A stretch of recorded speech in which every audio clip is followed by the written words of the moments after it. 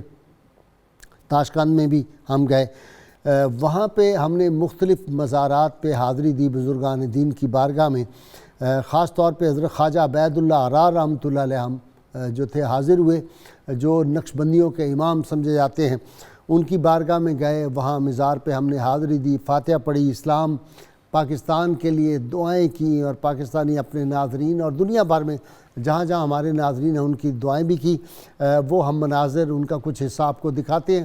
آج میرا انٹرو ایک اعتبار سے آپ سمجھیں کہ ہم آپ کو وہاں پہ حضرت خواجہ عبید اللہ احرار رحمۃ اللہ علیہ کی بارگاہ میں، جو ایسے بزرگ تھے بادشاہت عطا بھی کرتے تھے، جس سے چاہتے ظالم سے چھین بھی لیتے تھے، آج ہم آپ کو دکھاتے ہیں۔ جی ناظرین کرام، اس وقت ہم حضرت خواجہ عبید اللہ احرار رحمۃ اللہ علیہ جو 9ویں صدی ہجری کے بزرگ ہیں، اور یہ 15ویں صدی عیسوی بنتی ہے، یہ ان کا دور ہے۔ 806 ان کی پیدائش ہے اور 895 ہجری ان کا وصال پاک ہے۔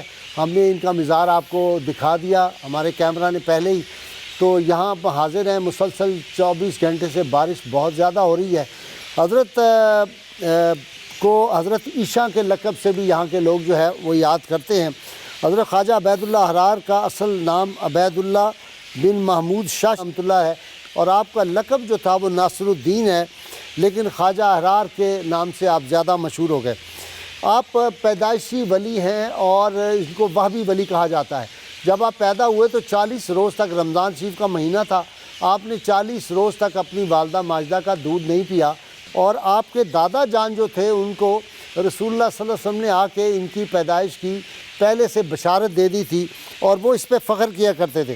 آپ ابھی چھوٹی عمر میں تھے تو تاشقند کے تمام مزارات پہ ایک ہی رات میں جا کے سب مزارات کی زیارت کر کے آپ واپس تشریف لے آتے تھے۔ پھر حضرت علاء الدین عطار رحمۃ اللہ علیہ کے خلیفہ تھے خواجہ نظام الدین رحمۃ اللہ علیہ، وہ ان کا بڑا احترام کرتے تھے۔ تو لوگوں نے ان سے پوچھا آپ ان کا بڑا احترام کرتے ہیں؟ انہوں نے کہا میں کیا احترام کرتا ہوں، عن قریب دنیا بھر کے سلاطین بھی جو ہیں وہ بھی ان کا احترام کیا کریں گے۔ تو ناظرین کرام، آپ کا سلسلہ بیک حضرت یعقوب چرخی رحمۃ اللہ علیہ سے ہے۔ جب آپ کی ان سے ملاقات ہوئی تو پہلی ملاقات میں ہی انہوں نے ان کو خلافت سے نواز دیا تھا۔ بعض لوگوں نے کہا حضرت اتنی جلدی آپ نے عبید اللہ احرار آیا آپ نے اس کو خلافت دے دی؟ تو جناب یعقوب چرخی رحمۃ اللہ نے فرمایا کہ تیل اور بتی تو پہلے سے ہی درست تھی، ہم نے تو صرف اس کو آگ لگائی ہے، آگ لگانے کی دیر تھی۔ تو یہ اتنے کامل بزرگ تھے، اور ان کے بے شمار واقعات ہیں۔ خاص ہوا یہ کہ ایک دفعہ مرزا عبداللہ یہاں کا حکمران تھا، آپ نے لوگوں کی سفارش کے لیے، لوگوں جو مصیبت زدہ تھے ان کے لیے کچھ اس کو جا کے بات سمجھانا چاہتے تھے۔ جب آپ نے پیغام بھیجا تو اس نے ملنے سے اعتراض کیا، اور اس کے ایک وزیر نے کہا جی یہ فقیروں کا کیا کام ہے بادشاہوں کے پاس، بادشاہ بڑے مصروف ہوتے ہیں، آپ سے مل کے کیا حاصل ہوگا؟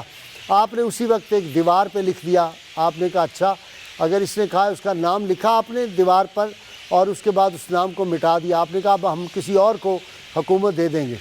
تو اس کے بعد یہ ہوا کہ پھر امیر تیمور کے پوتے ایک پڑپوتے نے حملہ کر دیا تاشقند پہ، اور اس کو گرفتار کر کے قتل کر دیا کچھ ہی عرصے کے بعد۔ تو آپ نے جو نیا آدمی وہاں پہ آیا تھا ابو سعید مرزا، جس نے فتح کیا تھا، وہ آ کے یہاں کو حکمران ہو گیا۔ وہ آپ کا بڑا عقیدت مند تھا، آپ کے بہت حاضری ریگولر دیتا تھا، آتا خانقاہ میں حاضر ہوتا، ادب بجا لاتا۔ آپ جو بھی بادشاہ ہوتے تھے، ایک دفعہ یہیں یہ جس میں نے ابو سعید مرزا کا ذکر کیا، اس پہ ایک اور علاقے کے بادشاہ نے حملے کی کوشش کی، 1 لاکھ اس کے پاس فوج تھی۔ یہ حضرت کی خدمت میں حاضر ہوا، کہنے لگا ہم اس کا مقابلہ نہیں کر سکتے، اس کے پاس اسلحہ بھی زیادہ ہے، فوج بھی زیادہ ہے۔ آپ نے فرمایا کوئی بات نہیں، یہ ہم پہ چھوڑو، ہم تمہاری حفاظت کریں گے۔ آپ نے اپنے خلفاء کو بلایا اور مراقبہ شروع کر دیا۔ اس فوج میں بیماری پھیل گئی، جو حملہ آور فوج تھی ان کے گھوڑے مرنے لگ گئے، اور وہ یہاں سے بھاگ گئے، اور اس طرح یہ تاشقند جو تھا یہ سارا بچ گیا۔ آپ فرمایا کرتے تھے کہ اگر ہم صرف پیری مریدی شروع کر دیتے تو شاید دنیا بھر کے پیروں کو کوئی مرید ہی نہ پھر میسر آتا، سب لوگ ہماری طرف آتے۔ لیکن ہمیں اللہ تعالیٰ نے مخلوق کی خدمت کے لیے جو ہے وہ ہماری ڈیوٹی لگائی ہے، تو مخلوق کی خدمت کرتے ہی آپ دیکھ رہے ہیں اتنا بڑا احاطہ ہے۔ ابھی تو پھر نئی تعمیر جاری ہے، مسجد ہے، یہاں پہ حوض ہے بڑا خوبصورت، یہ پانی کا اور بھی حوض ہے، خوبصورت باغات ہیں، اور آپ بہت امیر ہستی تھے، وہ جو ان کا واقعہ ہے۔ اور انہی کے مولانا عبدالرحمن جامی جو تھے وہ انہی کے مرید تھے حضرت کے۔ بے شمار حضرت کے واقعات، کرامات ہیں اور آپ کی تعلیمات۔ آپ اس بات پہ بہت زیادہ زور دیا کرتے تھے کہ مخلوق کی جو خدمت ہے وہ بہت زیادہ کرنی چاہیے۔ فرماتے تھے پیر وہ ہے کہ جو پیر اس کو کہتے ہیں جو رسول اللہ صلی اللہ علیہ وسلم کی مرضی میں فنا ہو جائے، اور مرید وہ ہے کہ ارادت کی تاثیر سے اس کی ساری خواہشات جل جائیں۔ اور مرید صادق، کسی نے پوچھا حضرت کون ہوتا ہے؟ فرمایا 20 سال تک اگر بائیں طرف کا فرشتہ جو ہے وہ کرامن کاتبین جو ہیں، اگر وہ بائیں طرف والا فرشتہ 20 سال تک کسی کے گناہ نہ لکھے تو وہ مرید صادق ہے۔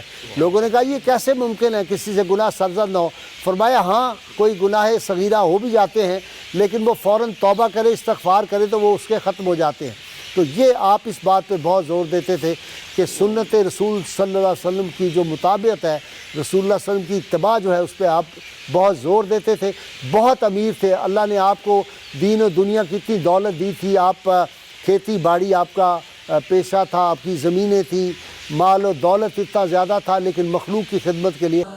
جی ناظرین، یہ ایمان افروز مناظر آپ نے ملاحظہ فرما لیے، آپ نے دیکھے، اور بس اب تک ہم اس کیف میں ہیں۔ اب میں مہمانوں کا تعارف کرا دوں۔ میرے ساتھ پہلے ہیں صاحبزادہ میاں ولید احمد شرک پوری، آپ سجادہ نشین شرک پور شریف کے۔ ان کے ساتھ کئی کتابوں کے مصنف، بہت بڑی علمی شخصیت ہے ڈاکٹر شبیر احمد جامی، اور ان کے ساتھ بھی کئی کتابوں کے مصنف اور صوفی مزاج ڈاکٹر عقیل احمد میرے مہمان بنتے رہتے ہیں۔ یہ تینوں حضرات آپ جانتے ہوں گے۔ اور آخر میں ناظرین کرام، آج ہمارے دبئی سے آئے ہوئے مہمان، پرسوز آواز، اور پہلے بھی آپ سنتے رہتے ہیں، وہ فون پہ ہمیں نعت سنایا کرتے تھے۔ آج وہ تشریف لائے تو میں نے کہا ہم اپنے ناظرین کو اور سامعین کو ان کی خوبصورت آواز میں سرور دو جہاں صلی اللہ علیہ وسلم، سرور کل جہاں کی بارگاہ میں نذرانہ عقیدت سنوائیں۔ آخر میں وہ نعت بھی آپ کو سنوائیں گے۔ میں ابتدا کر رہا ہوں میاں ولید احمد شرک پوری صاحب سے۔ میاں صاحب، تواتر سے آپ کی کرامات اور آپ کے بارے میں بشارات جو ہیں بزرگان دین نے دی، آپ کے دادا کو بھی بشارت ہوئی، اور سید عالمین صلی اللہ علیہ وسلم نے ان کی آمد کی بشارت دی، اولیاء کرام نے دی، اور ان کی عظمت کے لیے اگر ایک ہی لفظ کہہ دیا جائے کہ یہ مولانا عبدالرحمن جامی عظیم عاشق رسول کے شیخ مکرم ہیں، ان کے مرشد ہیں، تو میرا خیال ہے تعارف مکمل ہو جاتا ہے۔ جی بے شک بے شک۔ حضرت خواجہ عبید اللہ حرار رحمۃ اللہ علیہ، آپ کا لقب ناصر الدین بھی ہے، اور نبی پاک صلی اللہ علیہ وآلہ وسلم نے خصوصی طور پر آپ کے دادا جان حضرت شیخ شہاب الدین رحمۃ اللہ علیہ کو آپ کی اس دنیا میں آمد کی اور دین کے اندر ترویج و اشاعت کے لیے کام کرنے کی بشارت عطا فرمائی تھی۔ سبحان اللہ۔ آپ مادرزاد ولی تھے۔ اللہ وحدہ لا شریک نے آپ کو یہ شان عطا فرمائی کہ جس وقت آپ اس دنیا میں تشریف لائے تو آپ نے اپنی والدہ محترمہ کا ایام نفاس میں 40 روز تک دودھ نہیں پیا، اور اللہ وحدہ لا شریک نے آپ کو یہ شان عطا فرمائی کہ جب آپ جوان ہوئے تو آپ کھیتی باڑی کا کام کرتے تھے جو کہ آپ کے بزرگوں نے کیا تھا، اور اسی کام کو آپ نے اتنا بڑھایا کہ اچھا، پہلے کہتے ہیں بہت غریب تھے۔ جی، پہلے آپ بہت غریب گھرانے میں پیدا ہوئے تھے، غربت تھی، لیکن آپ ایک دفعہ ہرات میں گئے، وہاں جا کے آپ نے دیکھا کہ وہاں کے جو مشائخ ہیں وہ امراء سے پیسے لے کر گزر بسر کرتے ہیں۔ اس وجہ سے آپ نے یہ ارادہ کیا کہ یہ معاملہ ٹھیک نہیں ہے، بلکہ آپ نے گزر بسر کے لیے کھیتی باڑی کو پیشہ بنایا، اور اس میں اللہ وحدہ لا شریک نے آپ کو اتنا عروج دیا کہ سمرقند، تاشقند سے لے کر سمرقند تک اللہ وحدہ لا شریک نے آپ کو زمینیں عطا کیں۔ کیونکہ وقت کے بڑے بڑے بادشاہ جو ہیں وہ آپ کے غلام تھے۔ ان میں ایک بادشاہ سلطان ابو سعید ہے جس نے آپ کو 30 دیہات جو ہیں وہ آپ کے نام جو ہیں وقف کر دیے تھے۔ اس کو بادشاہی بھی تو آپ کی دعا سے؟ بالکل، آپ کی دعا سے بادشاہی ملی تھی۔ وہ واقعہ کچھ یوں ہے کہ وہاں کا سلطان عبداللہ تھا۔ اچھا۔ تو حضرت نے اس سے ملاقات کی خواہش ظاہر کی تو اس کے قریبی عواریوں نے حضرت کو اس سے ملنے نہ دیا۔ کسی آدمی کی مدد کے لیے آپ جانا چاہتے جی، آپ جانا چاہتے تھے، کیونکہ آپ امراء سے تعلق ہی اس لیے رکھتے تھے کہ وہ غرباء فقراء کی مدد کر سکیں۔ جب اس نے ملاقات سے انکار کیا تو تو آپ نے فرمایا کہ بادشاہ بدل بھی جایا کرتے ہیں۔ چند دن کے بعد ابو سعید جو ہے اس نے وہاں حملہ کیا اور وہ قتل ہو گیا، عبداللہ جو پہلا بادشاہ تھا، اور ابو سعید کو جو ہے وہ امارت اور بادشاہ مل گئی، اور وہ آپ کا خاص عقیدت مند رہا اور ہر معاملے میں حضرت سے مشورہ کرتا تھا اور آپ کی خدمت کرتا تھا۔ ٹھیک، وہ واقعہ کیا ہے وہ کیا ہے کہ دوست دارت، کیا وہ بڑا مشہور ہے؟ وہ حضرت مولانا عبد الرحمن جامی رحمۃ اللہ علیہ جو آپ کے خلیفہ بھی ہیں، آپ کے عقیدت مند بھی ہیں۔ اچھا، خلافت بھی آپ کو ملی ہے؟ آپ کے خلیفہ ہیں اور آپ سے خصوصی طور پہ آپ نے فیض پایا ہے۔ ایک مرتبہ وہ آپ کی خدمت میں حاضر ہوئے، کیونکہ آپ کے پاس مال و دنیا بہت زیادہ تھا، مال و دولت بہت تھی، تو آپ نے اسے دیکھ کر ایک فکرہ کہا کہ نمرداں کس کے دنیا دوست دارد، کہ اللہ کا جو ولی ہے وہ دنیا کو دوست نہیں رکھتا۔ یہ فکرہ جب آپ نے بولا تو اس کے بعد کچھ دیر کے بعد جب حضرت سے ملاقات ہوئی، یعنی اعتراض کے طور پر آپ نے یہ بات کی تھی، تو حضرت نے کہا وہ بات ذرا دہراؤ۔ جب انہوں نے وہ بات دوبارہ کی کہ نمرداں کس کے دنیا دوست دارد، تو آپ نے کہا بات اس طرح مکمل نہیں ہے، اگر دارد برائے دوست دارد یہ ساتھ کہو، کیونکہ اللہ کا بندہ اگر مال دنیا رکھتا ہے تو وہ فقط اللہ کی رضا کے لیے رکھتا ہے۔ سبحان اللہ، سبحان۔ ڈاکٹر صاحب آپ کی طرف آ رہا ہوں۔ ڈاکٹر جامی، ایک بات مجھے بڑی اس سے تقویت دیجیے۔ کبھی کبھی آدمی کو کئی معاملات ایسے ہوتے ہیں جو بوجھ بھی آتا ہے طبیعت پہ، تو میں ایک دن تھوڑا سا پریشان تھا، تو ان کا میں نے پڑھا کہ انہوں نے فرمایا کہ جو صاحبان عظیمت ہوتے ہیں، جو حق کی بات ہر حالت میں کہتے ہیں، یہ جو رجال الغیب ہوتے ہیں، اللہ تعالیٰ ان کو مقرر فرما دیتا ہے ان کی مدد کے لیے۔ میں تو بالکل شیر ہو گیا یہ بات سن کے جی۔ اور خواجہ عبید اللہ احرار، یہ لفظ جو ہے احرار، بڑا مزہ آتا ہے اس جی۔ یہ تصوف کے اندر فتوت اور حر، یہ ولایت کے اس مقام کو کہتے ہیں کہ جہاں ایک بندے نے عبادت میں، اطاعت میں، ریاضت میں وہ مقام و مرتبہ حاصل کیا ہو کہ اللہ اور اس کے رسول کی غلامی کے بغیر اس کا کہیں چارہ نہ ہو، وہ اس مقام پر پہنچتے۔ اس وجہ سے آپ کو احرار کہا گیا کہ آپ مرد حر تھے۔ ٹھیک۔ اس کے علاوہ خواجہ عبید اللہ احرار کی شخصیت کے کئی بڑے خوبصورت پہلو ہیں، بڑی وہ بھی اللہ تعالیٰ نے صلاحیتیں دی ہوئی تھیں۔ جیسے میاں ولی صاحب نے فرمایا کہ یہ ایک فطرت کا انوکھا انتخاب تھا کہ آپ بغیر وضو کے اور ایام طہارت کے بغیر اپنی والدہ کا دودھ نہیں پیتے تھے۔ اس سے آپ اللہ کی طرف سے دی گئی اس فطرت کا اندازہ لگا سکتے ہیں۔ سبحان اللہ۔ دوسرا ان کے ہاں جو فطرت خود بخود کرتی ہے لالے کی ہنا بندی، وہ ہنا بندی ہو۔ دوسرا ان کی جو سب سے بڑی خوبی بیان کی جاتی ہے کہ جب وہ تھوڑے سے بڑے ہوئے، اولیاء کے مزارات کے ساتھ ان کی عشق کی کیفیت تھی۔ اچھا۔ اور عبد الوہاب شعرانی رحمۃ اللہ علیہ نے یہ بات لکھا ہے کہ کوئی شک نہیں جو زندہ اولیاء ہوتے ہیں ان کو بھی اللہ نے بڑے فیوزات دیے ہوتے ہیں، لیکن جو صاحب مزار اولیاء ہیں چونکہ وہ متقدمین ہیں، اسلاف ہیں، ولایت میں اونچا مقام رکھتے ہیں، تو بعض اوقات مزار سے زندہ سے بھی زیادہ فیض ملتا ہے۔ واہ سبحان اللہ۔ اور اسی عبد الوہاب شعرانی صاحب یہ بھی لکھتے ہیں کہ اولیاء متقدمین کی کتابوں سے جو تصوف کا فیض ملتا ہے وہ زندہ اولیاء سے نہیں ملتا۔ اللہ، یہ ہماری اسلاف کے ساتھ وہ وابستگی اور وہ تعلق یہ ان کے اندر تھا۔ اس کے بعد ان کے جو ماموں تھے ابراہیم، وہ بڑے پریشان رہتے تھے، یار یہ ہمارا جو بچہ ہے باطنی شغف میں تو بڑا اچھا ہے، منتخب ہے، لیکن ظاہری علم کی طرف مائل نہیں۔ تو ان کو لوگوں نے بتایا کہ اس کو ظاہری علم بھی زیادہ پڑھنے کی ضرورت نہیں۔ تو ان کے زمانے کے بہت بڑے عالم تھے، ان کا نام تھا خواجہ فضل اللہ، وہ سمرقند کے بہت بڑے عالم تھے۔ وہ کہتے ہیں ہماری پوری زندگی درس نظامی کی بڑی بڑی کتابیں پڑھتے گزر گئی تھی، پڑھاتے گزر گئی تھی، لیکن حیرانگی ہوتی تھی کہ خواجہ عبید اللہ احرار صاحب ہمارے سامنے تفسیر بیضاوی رکھ دیتے تھے اور اس پر باقاعدہ اعتراض وارد کر کے جواب کی ڈیمانڈ کرتے تھے۔ ہم جواب دینے سے قاصر ہوتے، پھر وہ خود اپنی طرف سے جواب دیتے۔ یعنی اس سے آپ ان کے علم لدنی کی کیفیت کا اندازہ لگا سکتے ہیں۔ تو علم لدنی کے بھی ہاں۔ اور خواجہ عبید اللہ احرار میں جو تیسری خوبی تھی، اور یہ بہت کم لوگوں میں ہوتی ہے، کہ ظاہر اور باطن کے جامع، واہ واہ واہ واہ واہ واہ واہ، اس کے کئی مظاہر تھے. آپ کے پاس دنیا بھی بہت تھی اور ولایت بھی آخری درجے کی تھی. سبحان اللہ سبحان. علم بھی آخری درجے کا تھا اور روحانیت بھی آخری درجے کی تھی. اچھا ایک بات ڈاکٹر صاحب میں نے بلکہ آپ حیران ہوں کہ ان یہ میاں ولید میرے ساتھ تھے، ان کے مزار پہ جب ہم گئے شدید سردی اور شدید بارش ہو رہی تھی. ٹھیک ہے. بارش میں ہم نے کھڑے ہو کے وہاں پروگرام کیا. ایک جلال وہاں پہ میں نے دیکھا، مجھے ایسے لگا جیسے کوئی ببر شیر ہو نا سامنے آ جائے. کیوں جی میاں صاحب یہی تھی نا وہاں کیفیت، ایک جلال کی کیفیت یہی تھی نا. چونکہ اللہ تعالیٰ نے ایسے بہت کم اولیاء ہیں جن کو اللہ تعالیٰ ظاہر و باطن کا جامع بناتا ہے.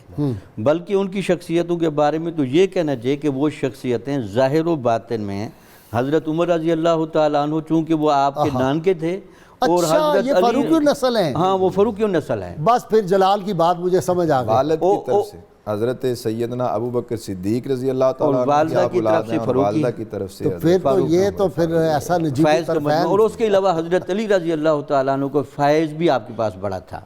آپ صدیقی اور علوی فیض کو جمع کرتے تھے، یہ بھی آپ کا بڑا کمال تھا. اس کے علاوہ آپ ظاہری خوبصورتی کے بھی بڑے قائل تھے، باطن کی خوبصورتی کے بھی بڑے قائل تھے. اور آپ کہتے تھے جی میں اس پیر کا مرید ہوں گا جو ظاہراً بھی اس زمانے میں سب سے خوبصورت ہو اور باطناً بھی خوبصورت ہو. حضرت یعقوب چرخی سے حضرت یعقوب چرخی سے جب آپ مرید ہونے گئے تو ان کا جب چہرہ مبارک آپ نے دیکھا تو آپ نے کہا جی میں تو جس طرح کا خوبصورت بندہ مرشد بنانا چاہتا ہوں، یہ اس درجے کے تو نہیں ہیں. تو آپ کی حالت کو بھانپ گئے تو فوراً تحول فی الصور یہ اولیاء کے ہاں چلتا ہے. اولیاء کو اللہ تعالیٰ روحانی طور پر اتنی طاقت دیتا ہے کہ اپنی روحانیت کا حال اپنے جسم پر بھی طاری کر کے فوراً ایک نئی شکل میں آ جاتے. جب انہوں نے دیکھا کہ وہ اب اضطراب میں ہیں اور مجھے دیکھ کر سوالیہ نشان سے دیکھ رہے ہیں، بلکہ کتابوں میں لکھا ہے کہ خواجہ یعقوب چرخی نے اپنا ہاتھ بڑھایا اور آپ اپنا ہاتھ آگے نہیں بڑھا رہے، تو آپ سمجھ گئے کہ یہ کیوں نہیں بڑھا رہا. تو آپ انتہائی خوبصورت شکل میں اور اعلیٰ لباس زیب تن کر کے ظاہر ہوئے. تو خواجہ عبید اللہ احرار نے کہا جناب مجھے مرشد بھی خوبصورت چاہیے جس کا باطن بھی خوبصورت ہو اور ظاہر بھی خوبصورت ہو. یہ آپ کے وہ کمالات ہیں جو بہت کم نظر میں آتے ہیں. جی ظاہر و باطن. غازی صاحب میں ایک حدیث سے آغاز کروں گا. نبی کریم علیہ السلام نے فرمایا، آپ سے پوچھا گیا یا رسول اللہ ہم کن لوگوں کی صحبت اختیار کریں، کن کی سنگت ہمیں اختیار کرنی چاہیے؟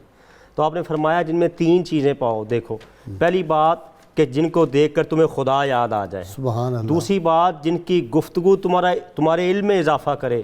تیسری بات جن کا عمل تم کو آخرت کی یاد دلائے. واہ واہ. اچھا اب آتے ہیں خواجہ عبید اللہ احرار. یہ اپنے نام سے ہی بتا رہے ہیں جو اللہ کا بندہ ہوتا ہے وہی مرد حر ہوتا ہے. یعقوب چرخی علیہ رحمہ کی بیعت کی تو حضرت یعقوب چرخی علیہ رحمہ کی ڈائریکٹ بیعت امام نقشبند خواجہ بہاؤالدین نقشبندی رحمۃ اللہ علیہ سے تھی، لیکن انہوں نے جو اس کی تکمیل کی روحانی مراتب کی وہ خواجہ علاؤالدین سے کی جو خلیفہ اعظم تھے امام نقشبند کے. تو آپ نے فرمایا کہ عبید اللہ میرا ہاتھ پکڑ کے امام نقشبند نے فرمایا تھا کہ تیرا ہاتھ میرا ہاتھ ہے، جو تیرے ہاتھ میں ہاتھ دے گا، یعقوب چرخی فرما رہے ہیں، وہ خواجہ نقشبند کے ہاتھ میں دے گا. اے عبید اللہ میرے ہاتھ کو پکڑ لو. یہی وجہ ہے غازی صاحب دیکھیے کہ جب حضرت خواجہ عبید اللہ احرار نے حضرت یعقوب چرخی کے ہاتھ میں ہاتھ دیا تو وہ چونکہ بظاہر ان کا ہاتھ تھا، حقیقی طور پہ شاہ نقشبند کا تھا، اور شاہ نقشبند اس ہاتھ سے کھیتی باڑی کیا کرتے تھے. اور آپ دیکھیے کہ سماجی ایک طور پر کیا معاملہ ہو رہا ہے. اور دوسرا پہلو یہ دیکھیے کہ صوفیاء جو ہوتے ہیں نا وہ ذات تو ایک ہی ہے، ذات رسالت مآب علیہ السلام، ان کے مختلف پہلوؤں کو آپ کو پتہ ہے شاہ نقشبند کا جو مزار پاک ہے اس کا احاطہ میلوں میں ہے. سبحان اللہ. لیکن جہاں آپ کی قبر مبارک ہے اس کے اوپر چھت کوئی نہیں ہے. واہ. کیوں جی میاں صاحب ایسا ہی ہے نا، لیکن میلوں میں ہے اور ایسی ایسی شاندار عمارات ہیں آدمی دیکھ کے حیران ہو جاتا ہے. اچھا میں عرض کر رہا تھا کہ صوفیاء کرام کا یہ اسوہ رہا ہے کہ وہ نبی کریم علیہ السلام کی سنتوں کو تلاش کرتے ہیں کہ آپ کے ہر پہلو سے امت کو متعارف کروایا جائے. مثلا جو بزرگان دین ہم پڑھتے ہیں کہ تحفے اور ہدایہ قبول کرتے تھے وہ بھی سنت پہ عمل کر رہے ہیں. جو محنت و مزدوری کر رہے ہیں، مال و تجارت رکھ رہے ہیں، وہ بھی سنت پہ عمل کر رہے ہیں، وہ بھی دیکھ رہے ہیں شام کی طرف سفر. اچھا ان کا آئیڈیل ہے. آپ دیکھیے کہ اتنا مال و دولت ہونے کے باوجود آپ جب مدرسے میں پڑھا کرتے تھے نا تو وہاں بیماروں کی عیادت کرتے، ان کے کپڑے تک خود دھو دیا کرتے تھے. واہ واہ واہ. کہ درجہ کیا ہے روحانی طور پر علمی طور پر سماجی طور پر سب سے امیر ہیں لیکن خدمت کو ہی عبادت قرار دیتے ہیں.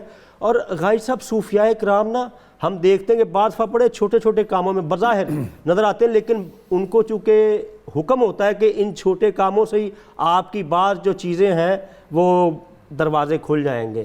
اور آپ دیکھیے کہ حضرت خواجہ عبید اللہ احرار جو ان کے جملے ہیں، میں 2 جملے عرض کرتا ہوں.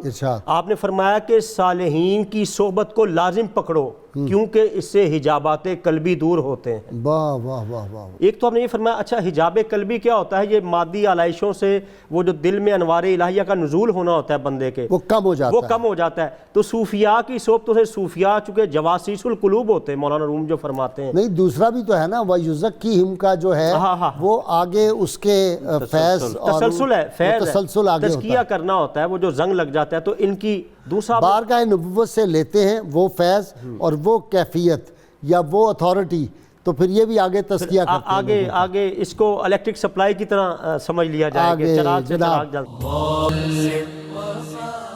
ویلکم بیک ناظرین اکرام. میرے بزرگوں میں سے میرے قبیلے کے عظیم شخصیت عارف کھڑی میاں محمد صاحب رحمۃ اللہ نے فرمایا تھا، ہر مشکل دی کنجی یارو ہاتھ مرداں دے آئی، مرد نگاہ کرن جس ویلے مشکل رہے نہ کائی.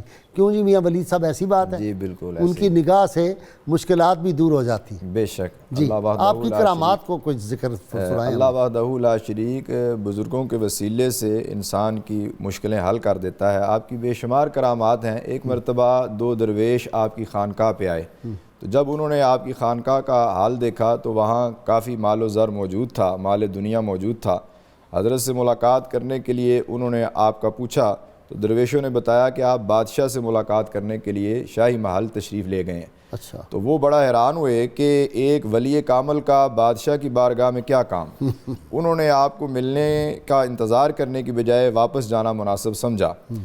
اسی دوران جب آپ بادشاہ کی خدمت میں یا بادشاہ کے دربار میں حاضر تھے یا بیٹھے ہوئے تھے، تشریف فرما تھے، تو بادشاہ کے دربار سے 2 چور فرار ہو گئے.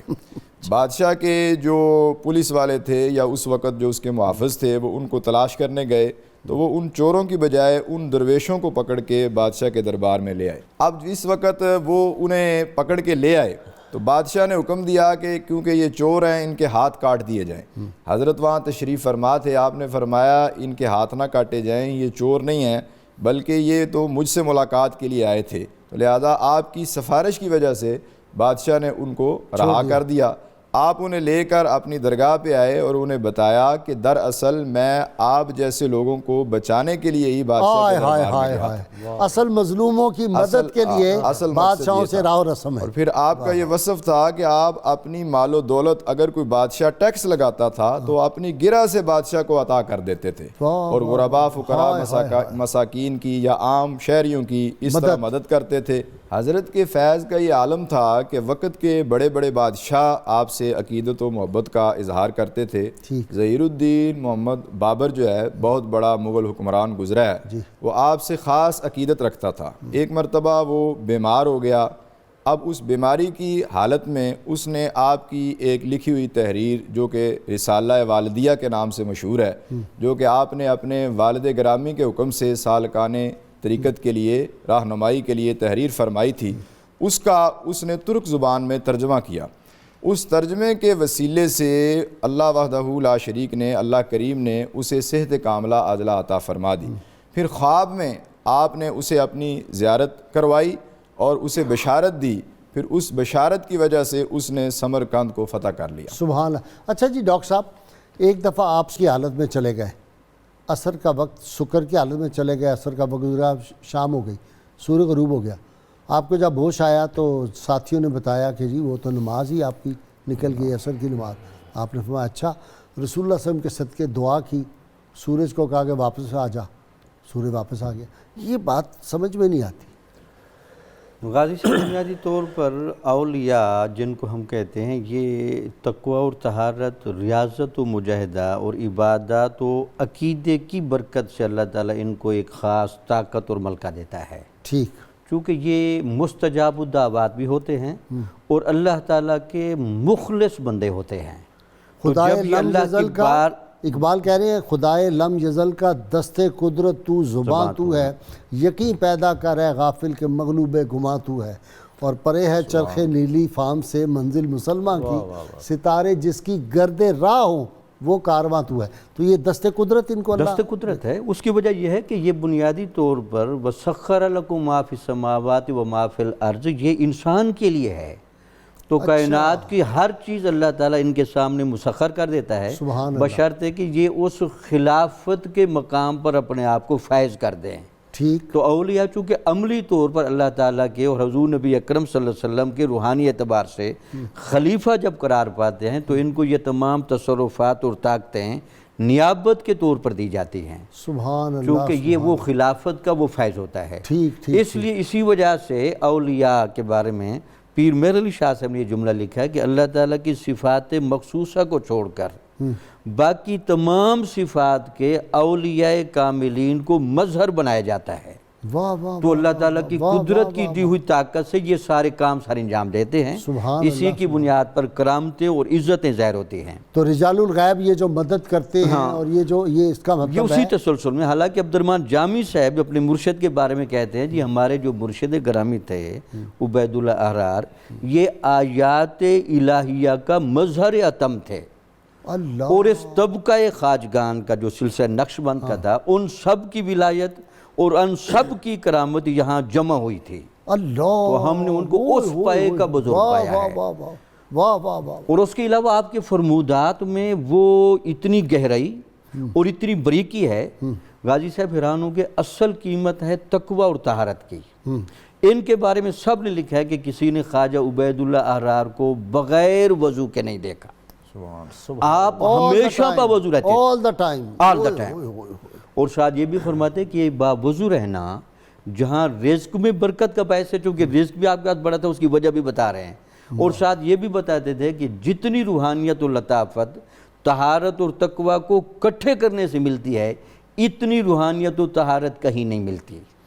ڈاکٹر مجھے اپنا ڈاکٹر عقیل، آپ نے فرمایا پیر کی ڈیفینیشن بتا رہے ہیں، پیر وہ ہوتا ہے جو رسول اللہ صلی اللہ علیہ وسلم کی پسند کو اپنی پسند بنا لے، بے شک، اور جو رسول اللہ صلی اللہ علیہ وسلم کی ناپسند کو اپنی ناپسند بنا لے۔ یعنی اس کا مطلب تو یہ ہوا کہ مکمل اتباع رسول صلی اللہ علیہ وسلم کرنے سے کہتے ہیں وہ پیر ہوگا۔ بہت بڑی غازی بات صاحب آپ نے وہ فرمائی۔ پیر پھر محبوب الہی بنے گا، اور اسی کے لیے بخاری کی حدیث قدسی ہے جس پہ ابھی آپ بات کر رہے تھے جامی صاحب سے۔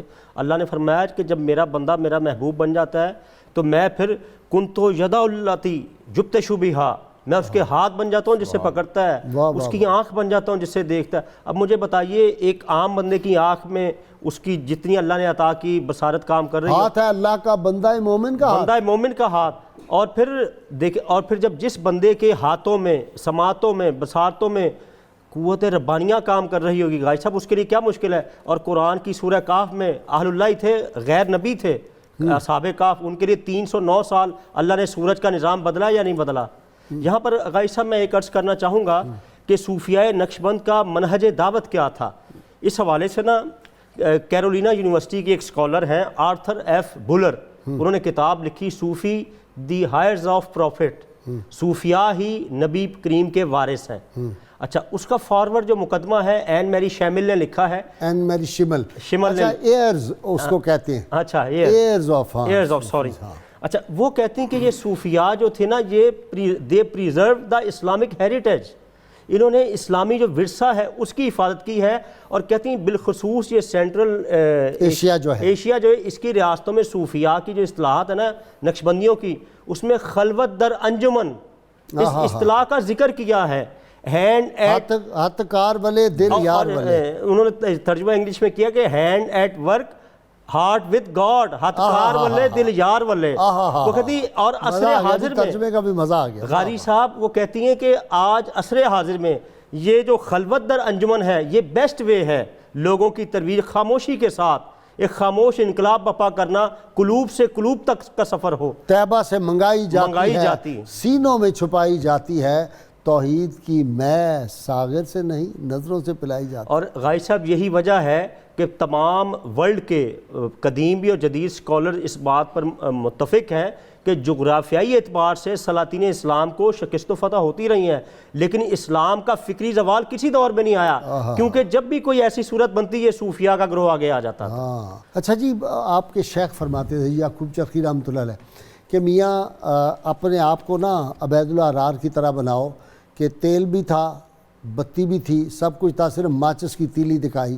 بہت جلدی آپ کو خلافت مل گئی تھی نا جوانی میں اپنے شیخ کی بارگاہ میں، کیونکہ آپ مادرزاد ولی تھے نا۔ اللہ وحدہ لا شریک نے آپ کو ولایت کا بلند مقام عطا فرما کے اس دنیا میں بھیجا تھا، علم لدنی بھی دیا اور بھی آپ کے پاس بے شمار تھا، اور اللہ وحدہ لا شریک نے آپ کو بے شمار شانیں عطا فرما رکھی تھی۔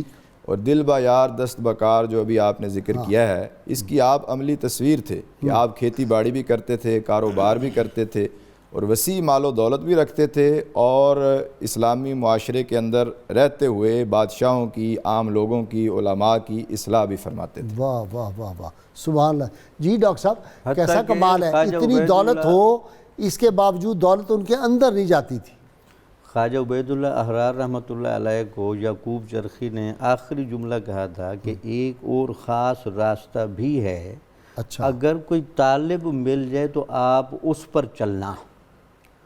اس پر سب کو بڑی حیرانگی تھی کہ وہ کیا بات تھی۔ یہ صرف آپ کو بتایا کہ یہ بہت کم اولیاء کو بتایا جاتا ہے۔ وہ بنیادی طور پر بندے کے اندر جو الستو بربکم قالوا بلا کی شکل میں روح کے اندر جو مخفی صلاحیت ہے، جس طرح کہتے ہیں لیزر شعاؤں سے آپ اس جگہ پر پہنچے، تو آپ نگاہوں کے زور پر جس کو مسلمان کرنا چاہیں، بشرطے کہ وہ طالب حق ہو، تو آپ اس کو اس جگہ سے پکڑ کر منٹوں سیکنڈوں میں ولی بنا سکتے ہیں۔ واہ واہ واہ واہ تو یعقوب چرخی صاحب نے یہ آپ کو اجازت دی، اور یہ کہا آگے یہ اجازت کی ضرورت نہیں، لیکن آپ چونکہ یہ استعداد رکھتے ہیں، تو یہی وجہ تھی کہ بڑے بڑے بادشاہ اور حالات کے ہنگامی موقع پر جب مدد کی ضرورت تھی تو خواجہ عبید اللہ احرار فوراً وہ سود پھیر دیتے تھے، اس کے بعد سارے حالات ٹھیک ہو جاتے تھے۔ لیکن یہ ولایت کا خاص رنگ ہے جو اللہ تعالیٰ بہت کم اولیاء کو دیتا ہے، اس کا بھی وافر حصہ آپ کے پاس تھا۔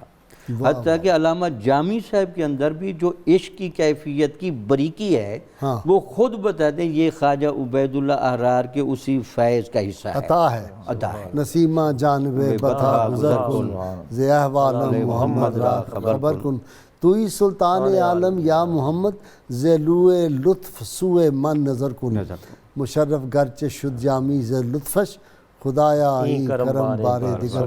ڈاکٹر صاحب، کیا حدیث پاک ہے کہ جب اللہ کسی سے محبت فرماتے ہیں تو جبریل امین کو حکم ہوتا ہے کہ میں اس آدمی سے محبت کرتا ہوں، تم بھی اس سے محبت فرماؤ، اور ملائکہ کو بھی کہہ دیا جاتا ہے، اور پھر ان کو کہا جاتا ہے دنیا والوں کو بھی کہا جاتا ہے، اور وہ جملہ ہے حدیث میں، حتیٰ کہ اس کی قبولیت دنیا والوں پر واجب کر دی جاتی ہے۔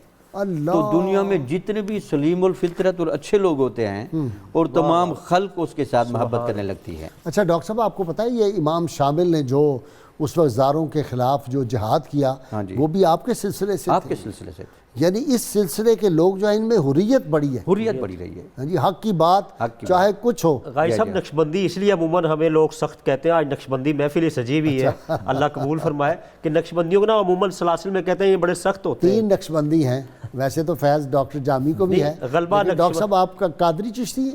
ہم چشتی قادری ہیں، چشتی قادری، لیکن غلبہ باقی 3 جو ہے نقشبندیوں کا، لیکن وہ بھی غازی صاحب ہمارے سروں کے تاج ہیں۔ یہ سارے سلاسل جی، نور، یہ سارے راستے، سوئے قطار می کشم ناکائے بے زمام راہ، یہ سارے جاتے راستے اسی طرف ہیں، بس اصل بات یہ ہے۔ بلکہ شاہ ولی اللہ رحمۃ اللہ علیہ نے اولیاء کے احوال کو سمجھنے کے لیے نسبتوں کا تصور دیا ہے۔ اچھا، یہ بنیادی طور پر 7 نسبتیں ہوتے ہیں، اس کے تناظر میں کسی ولی کی شخصیت کا تعین ہوتا ہے۔ اس میں ایک طہارت، ایک نسبت اطاعت، ایک نسبت معرفت، ایک نسبت عشق، ایک نسبت وجد، اور ایک نسبت توحید، اور ایک نسبت اویسیت۔ تو جب ایک بندہ اللہ تعالیٰ پیدا فرماتا ہے اور اس کو ولایت کی ذمہ داری دی جاتی ہے، تو ان 7 میں سے اس کو حصہ وافر دیا جاتا ہے۔ تو خواجہ عبید اللہ احرار رحمۃ اللہ علیہ سوچ جگہ لگا دے، جہاں اویسیت کی ضرورت ہے تو وہ فیض قادریہ میں زیادہ رکھا، جہاں عشق کی ضرورت ہے وہ فیض چشتیہ میں زیادہ رکھا، جہاں معرفت کی ضرورت ہے وہ فیض نقش بندیوں میں زیادہ رکھا، باقی کچھ عوامل اور واجد کا فیض نجم الدین کبریٰ کے سلسلے میں رکھا اور مولانا روم کے ہاں۔ یہ پھر وہ گلدستے ہیں، جب ان سب کو بھی پڑھا جاتا ہے تو ان کا تقابل کی بجائے ان تمام گلدستوں کو مل کے گلدستہ بنتا ہے، اور یہ پھر گلشن کی حسن میں اضافہ ہوتا ہے۔ سب کے رنگ الگ الگ ہیں لیکن اجتماعی طور پر گلستان کے جو حسن میں اضافہ کرتے ہیں۔ آپ کا بہت شکریہ میاں صاحب، آپ کا بھی، ڈاکٹر جامی آپ کا۔ ویلکم بیک ناظرین کرام، کتاب الشفا سے نسخے کا وقت ہو گیا۔ آنکھ کے درد کے لیے روحانی علاج ہے یہ۔ 41 مرتبہ سورۃ الفاتحہ پڑھ کر پانی پر دم کر کے 7 قطرے آنکھوں میں ڈالیں، انشاءاللہ آنکھ کا درد ختم ہو جائے گا۔ شرط یہ ہے کم از کم 11 مرتبہ کوئی بھی درود پاک جو آپ کو آتا وہ ضرور پڑھیں۔ سیدنا علی المرتضیٰ شیر خدا فاتح خیبر ارشاد فرماتے ہیں، نیک سیرت شخص ہمیشہ اپنے خصائل سے لوگوں کو فیض پہنچاتا ہے۔ جی طفیل شیروانی صاحب جی۔ تمہاری یاد سے دل کو ملی ہیں راحتیں کیا کیا، تمہارے ذکر ٹالی ہیں مشکلیں کیا کیا، تمہاری یاد سے بس ایک رات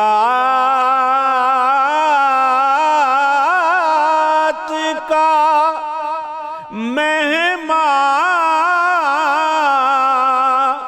انہیں بنانے کو، بس ایک رات کا مہمان انہیں بنانے کو،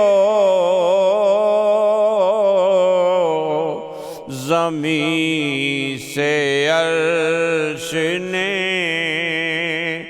کی ہوں گی منتیں کیا کیا،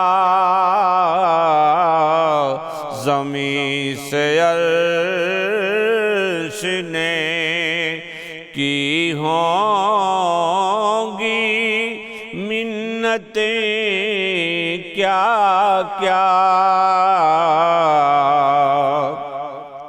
اور نظر خیال سے پہلے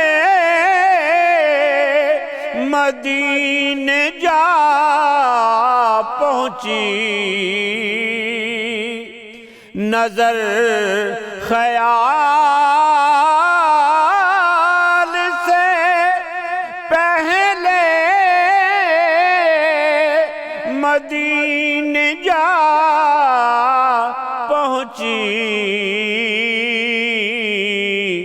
دل و نگاہ میں دیکھی رکابتیں کیا کیا، تمہاری یاد سے اور تمہارے نام کا ٹھپا لگا ہوا پا کر، تمہارے نام کا ٹھپا لگا ہوا پا کر،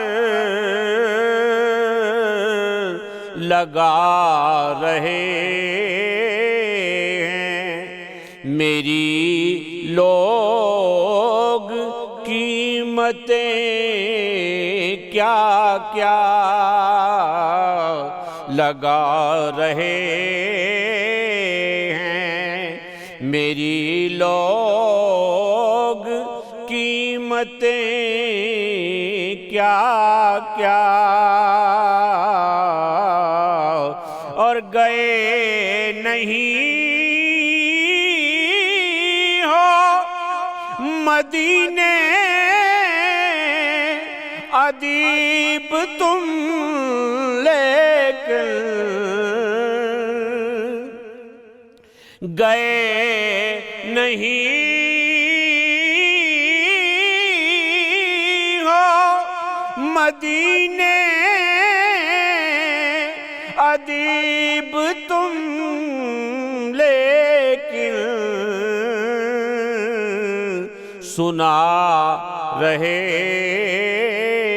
ہو وہاں کی حکایتیں کیا کیا